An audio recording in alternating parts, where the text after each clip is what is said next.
बिस्मिल्लाहिर्रहमानिर्रहीम। प्रोग्राम आमना सामने के हवाले नाल तुहाडे नाल नसीम अकमल खान अज हाज़र है। मलकवाल शहर दरिया झेलम के किनारे ते है, लेकिन अज इत्थे आने का मकसद यह है कि असीं अपने चैनल ते कहा सी कि लोगों नूं असीं खुशियां देंगे, लेकिन जिहड़े लोगों दी तकलीफां वो भी साडा काम है उत्थे तक वो गल पहुँचानी। यह हुण मलकवाल दे नाल दरिया झेलम दे नाल जिधर असीं ये कश्ती जा रही है, इत्थे बेले दे विच कई गांव ने जिन्हां दा कोई वाहिद और रस्ता नहीं है। इत्थे पिछे 50 साल तो 60 साल तो लोगों का मुतालबा है इत्थे पुल बनाया जाए, लेकिन अज तक किसी पुल नहीं बनाया। बड़े दावे किए, बड़िया हुकूमतां आईयां चलियां गईयां मौसम की तरह, जैसे मौसम आए और चले गए। लेकिन इत्थों के लोग कुछ साडे नाल इस टाइम मौजूद ने जिहड़े रोज़ इस तकलीफ अजियत तो, कोई बंदा बीमार हो जाए, कोई परेशानी होवे, कोई खुशी गमी, इन्हां दी रिश्तेदारियां, इन्हां दा वाहिद रस्ता है कश्ती है जिस तरह असीं जा रहे हैं। तो लिया एक साडे नाल भाई जान, की नाम जनाब तुहाडा? मेरा नाम ज़फर शहजाद साहब, तुसीं किहड़े पिंड दे हो? सर असीं जैतीपुर।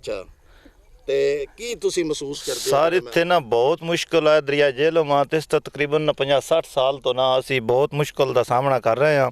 तो इत्थे पुल दा होना बहुत जरूरी है।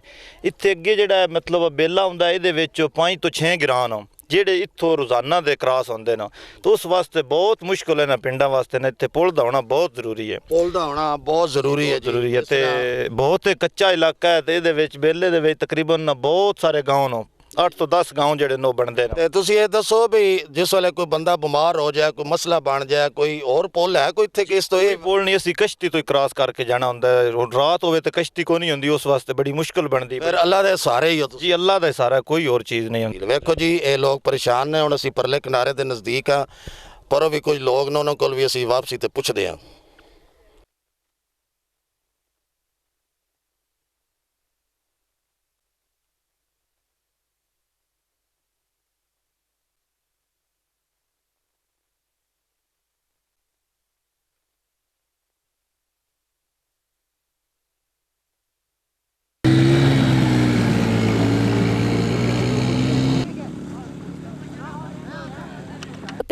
तो वहाँ पे आने जाने में इतना इशू होता है कि अक्सर, अब मेरा एग्ज़ाम भी था लास्ट ईयर, तो फिर हम लोग लेट हो गए। फिर मुझे वहाँ पे जाके थोड़ी सिफारिश इस तरह करके एग्ज़ाम में बैठने की परमिशन लेना पड़ी।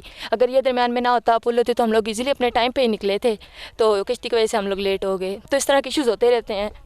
एंड पुल होना आपके लिए हाँ ऑफ कोर्स होनी चाहिए, बिल्कुल भी होनी चाहिए। हमारी नहीं, सब लोगों की। और आप जस्ट ये स्कूल कॉलेजेस की बात नहीं है, अगर आप हमारे इनर में जाए ना तो बहुत से और भी इशूज़ निकल आते हैं। तो हमारे एरिया को लोग बैकवर्ड कहते हैं, ये वो आने जाने की फैसिलिटीज़ लोग बहुत कुछ कहते हैं। तो कभी एम्बेरसमेंट होती है कि आपकी तरफ जाना हो तो ये हो जाता है, वो हो जाता है, ऐसा लगता है हम पता नहीं भाई किस जंगल में जा रहे हैं। मतलब इस तरह का अगर वो हो जाए ना तो फिर सबको ईजी हो जाएगा, हमारे रिलेटिव्स को, सबको। तो हम थोड़ा एम्बेरस भी नहीं होंगे। तो करली जो घूमते वक्त ना उनको इस बात पे स्टैंड लेना चाहिए। बहुत लोगों ने वेट किया है और अब उनकी होनी चाहिए। जी देखे, जैसे इन्होंने कहा है कि साढ़े वास्ते बड़ा प्रॉब्लम है। ज़ाहिर है गाँव के लोग पढ़न भी आते हैं शहर के विच। मलकवाल एक वैध शहर है, जेड़े इत्थे जितने गाँव ने उत्थे ही उन्होंने आके अपनी तालीम भी हासिल करनी है होंदी है। और यह वाहिद एक कश्ती है। और मौसम का भी तुहानूं पता है कि मौसम कई बार किस किस्म के होंदे ने, कश्तियां के सफ़र भी दरियावां च नहीं हो सकते, और तालीम का भी हर्ज होंदा है। और इन्हां लोगों ने बहुत प्रॉब्लम है।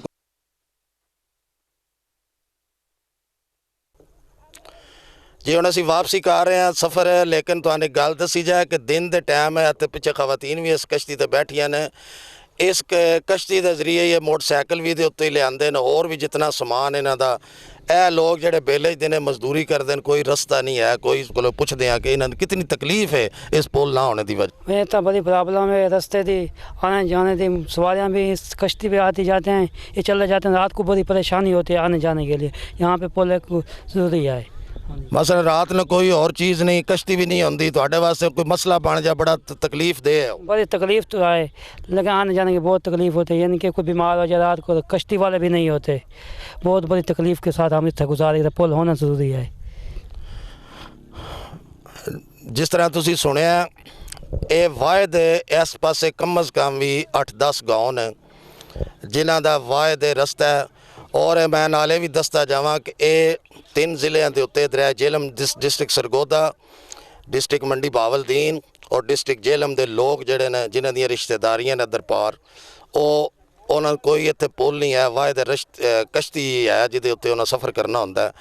ਤੇ ਇਹਨਾਂ ਸਾਰਿਆਂ ਦਾ ਹੀ ਮੁਤਾਲਬਾ ਹੈ ਮੌਜੂਦਾ ਹੁਕੂਮਤ ਅੱਗੇ ਕਿ ਹੁਕੂਮਤ ਇਹਨਾਂ ਤੇ ਮਿਹਰਬਾਨੀ ਕਰ ਦੇ ਕੇ ਦਵੇ ਇਸ ਪੁਲ ਦੇ ਬਾਰੇ ਕੁਛ ਸੋਚਿਆ ਜਾਏ, ਲੋਕਾਂ ਦੀ ਪਰੇਸ਼ਾਨੀ ਔਰ ਤਕਲੀਫ ਜਿਹੜੀ ਹੈ ਉਹ ਦੂਰ ਹੋ ਜਾਏ।